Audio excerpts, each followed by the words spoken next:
All About Kalyanam, powered by Athithi Wedding Planners and Unit of Kalyanamala. கல்யாணத்துக்கு வந்தவங்க கல்யாணத்தை பற்றி கொண்டாடுறதோ குறை சொல்கிறதோ ரெண்டும் சாப்பாட்டை பற்றி தான். நான் கூட ஒரு கல்யாணத்தில் கை நிறைய ஜூஸை வாங்கி வச்சுருந்தாங்க பேசுகிறேன். ஆக்சுவலாக கல்யாணம் அப்படின்னா சாப்பாடு தான் பிரதானம். இன்றைக்கி நடக்கிற கல்யாணங்களில் 2 விதமான ஆட்டிடியூட் இருக்குது. ஒரு ஆட்டிடியூட் வந்து ஒரு 200 வகையான பதார்த்தத்தை போடுறது. அதுக்கு பேர் தெரியும், பேர் தெரியாது, Indian, Chinese, continental, north Indian, Andhra, பேர் தெரியாத விஷயங்கள்லாம் உள்ளே வந்துடுறது. அது எதுக்காக அப்படின்னா நிறைய பேர் ஆசையாக செய்கிறாங்க, சில பேர் தன்னோட அந்தஸ்தை காமிக்கிறதுக்காக செய்கிறாங்க.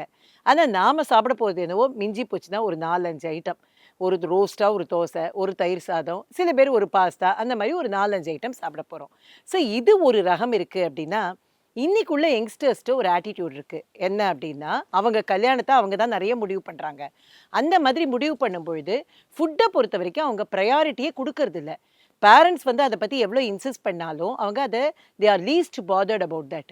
எதை பற்றிலாம் அவங்க கவலைப்படுறாங்க அப்படின்னா லொக்கேஷன், அவங்களுடைய அன்னைக்கு இருக்கிற அட்டையர், அதுக்கப்புறம் ஃபோட்டோகிராஃபி, டெஸ்டினேஷன், இதெல்லாம் பற்றி தான் அவங்க கவலைப்படுறாங்களே தவிர ஃபுட்டை பற்றி அவங்களுக்கான ஒரு சிந்தனையே இல்லை. நிறைய இடங்களில் வந்து பேரண்ட்ஸும் அப்படி இருக்காங்க. ஆனால் ஆக்சுவலாக நம்முடைய சம்பிரதாயத்தில் இல்லை நம்முடைய இந்தியன் வெட்டிங்ஸில் சாப்பாடுங்கிறது ரொம்ப ரொம்ப பிரதானமானது. அதிதி தேவோ பவ அப்படிங்கிறது தான் நம்ம எத்தனையோ காலமாக சொல்லிட்டு இருக்கோம்.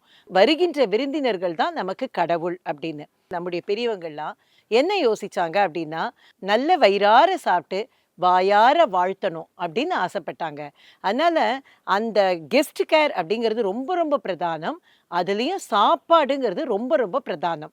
அப்படி அந்த சாப்பாட்டுக்கு ரொம்ப முக்கியத்துவம் கொடுத்து என்னென்ன, அதாவது அதில் 2-3 விஷயம் இருக்குது. முக்கியமாக அந்தந்த கம்யூனிட்டி, அந்தந்த பிராந்தியத்தை சேர்ந்தவங்களுக்குன்னு சில ஸ்பெசிஃபிக் உணவுகள் இருக்குது. அந்த உணவுகள் கட்டாயமாக அது முகூர்த்தத்தும் போது கண்டிப்பாக அதெல்லாம் இடம்பெறணும் அப்படின்னு நினைப்பாங்க. இப்போ கேரளா டைப் வெட்டிங் தான் பார்த்தீங்கன்னா 4-5 தினசு பாயசமே இருக்கும். சக்க பிரதமன் இருக்கும், அடப்பிரதமன் இருக்கும், குறுக்கின பால் பாயசம் இருக்கும், அது மாதிரி காலன் ஓலன்னு எக்கச்சக்கமாக போடுவாங்க. நம்முடைய இதில் வந்து நல்ல பால் பாயசம் இல்லைன்னா கல்யாண பாயசம்னு ஒன்று போடுவாங்க. அது வந்து கடலைப்பருப்பு பயத்தம்பருப்பு போட்டு. அதே மாதிரி அந்த காலத்துலலாம் முகூர்த்த ஸ்வீட் அப்படிங்கிறது வந்து லட்டு தான். அந்த பூந்தி லட்டாக போட்டுட்டு இருந்தாங்க. அப்புறம் லட்டு பிடிச்சி போட ஆரம்பித்தாங்க.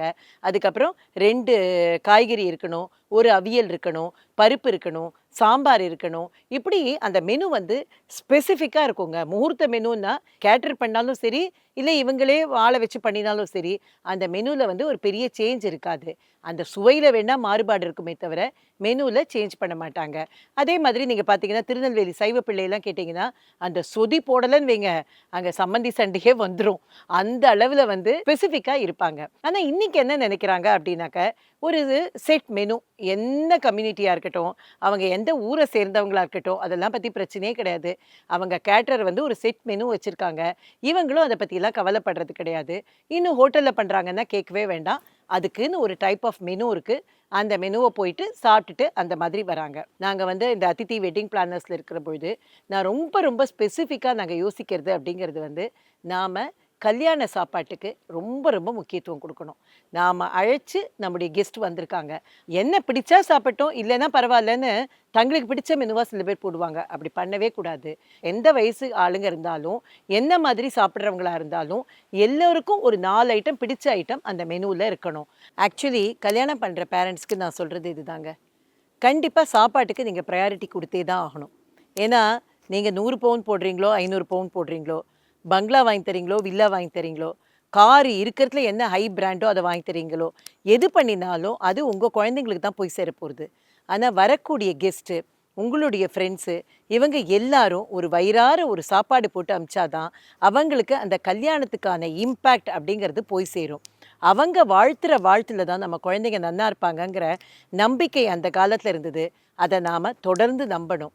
அப்படி நம்ம என்ன ஆகும் அப்படின்னா நிச்சயமாகவே நம்முடைய குழந்தைகளுடைய வாழ்க்கை மிகச்சிறப்பாக அமையறதுக்கான வாய்ப்புகள் ரொம்ப நிறைய இருக்குது. இன்னொரு முக்கியமான விஷயம், ஹோஸ்ட்டு. அது பொண்ணோட அப்பா அம்மாவாக இருக்கலாம், இல்லைன்னா பையனோட அப்பா அம்மாவாக இருக்கலாம். அவங்க வந்திருக்கிற கெஸ்ட்டு வந்து விஷ் பண்ணும் பொழுது கண்டிப்பாக ஒரு வார்த்தை சாப்பிட்டுட்டு போங்க அப்படின்னு சொல்லணுங்க. ஏன்னா இன்றைக்கி வந்து எல்லாத்தையுமே நம்ம சர்வீஸ் ப்ரொவைடர்ஸ்ட்டை கொடுத்துட்டோம். அவங்க தான் ரிசீவ் பண்ணுறாங்க, அவங்க தான் தாம்பூலம் கொடுத்து அனுப்புகிறாங்க, அவங்க தான் சாப்பாடு போடுறாங்க. பந்தி கவனிக்கிறாங்க, எல்லாமே பண்றாங்க. நியாயமும் கூட அதுதான். அப்படிதான் இன்னைக்கு இந்த காலகட்டத்துல பண்ண முடியும். ஆனா, ஒரு வார்த்தை சாப்பிட்டுட்டு போங்கன்னு சொன்னா, வந்திருக்கிறவங்களுக்கு ஒரு மனசு நிறைவா இருக்கும். சரி நம்ம சாப்பிட்டுட்டு போலான்னு. இல்லைன்னா என்ன பண்றோம்னா, ஒண்ணு எங்கேயோ ரொம்ப தூரம் போறோம். அங்க போய் சாப்பிடாம திரும்ப வர முடியாதுன்னு சாப்பிடுறவங்க சாப்பிடுறாங்க. இல்ல ஒரு கிஃப்ட்ட குடுத்துட்டு வந்துடுறவங்க வந்துடுறாங்க. ஆனா, அது ஒரு மொனோட்டனஸ் ஆக்டிவிட்டியா போகாம, கண்டிப்பா ஆத்மார்த்தமா சாப்பிட்டுட்டு போங்கன்னு சொன்னா, அதோட மகத்துவமே தனிதாங்க. ஒரு வேளையோ, 2 வேளையோ தான் கல்யாணம் பண்ண போறோம். அந்த வேளையில அழகா ஒரு வெல்கம் ட்ரிங்க்கு, ஒரு நல்ல காஃபி, டீ, நல்ல பிரேக்ஃபாஸ்ட்டோ, லஞ்ச்சோ, டின்னரோ, நல்ல எலாபரேட்டான நல்ல மெனு, வந்திருக்கிற எந்த வயத ஒத்தவங்களுக்கும், என்ன மாதிரியான ஃபுட்டு சாப்பிடக்கூடியவங்களுக்கும் ஏத்தா மாதிரி, அவங்களுக்கு பிடிச்சா மாதிரி, இல்ல அவங்க உடம்புக்கு ஒத்துக்கிற மாரி, குறைஞ்சபட்சம் ஒரு 4 ஐட்டம். அது மாதிரி நாம சூஸ் பண்ணி அழகா பண்ணினோம்னா, அந்த கல்யாணம் 20 வருஷம், 30 வருஷம் ஆனா கூட, அந்த வந்து சாப்பிட்டுட்டு போனவங்க மெமரீஸ்ல கண்டிப்பா இருக்கும். அவங்க நம்ம குழந்தைங்கள நெனச்சு வாழ்த்திக்கிட்டே இருப்பாங்க.